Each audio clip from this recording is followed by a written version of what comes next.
Ma'am, actually ma'am, nalulungkot po ako at may mga kasamahan po kami rito, lalo na po sa Police Station 5 na nasangkot po sa alleged extortion na ito.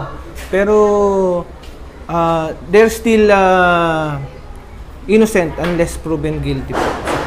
Sir, sa inyo tong Sunset Estate, cover nyo rin yung Friendship Plaza kay G, tama? Yes, ma'am. Tatanong ko na rin, kamusta po ang atmosphere dito ever since pumutok yung balita? Yes, ma'am. Actually, ma'am, nung nag-assume po ako rito nung January 7, 2017, minute ko po yung mga security provider po at mga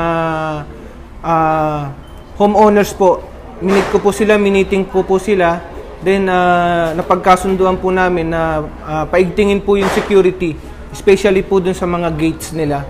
At sa lahat po ng mga pumapasok na mga ibang units, PNP units or ibang law enforcement agency, kailangan po ma-verify mabuti at maitawag po dito sa Police Station 5. Sir, yung mga nanonood pong mga Korean national na baka maybe fearing for their safety, ano pong sasabihin sa kanila? Ito nga po, ginagawa po natin ang lahat para po muli maibalik po yung tiwala ng hindi lang po ng mga bisita natin mga Koreano, kundi po yung mga kababayan din natin na mga Pilipino, maibalik po ulit yung tiwala dito, lalo na po rito sa Station 5. Ginagawa po namin lahat yung mga paraan para po sa kaligtasan po nila.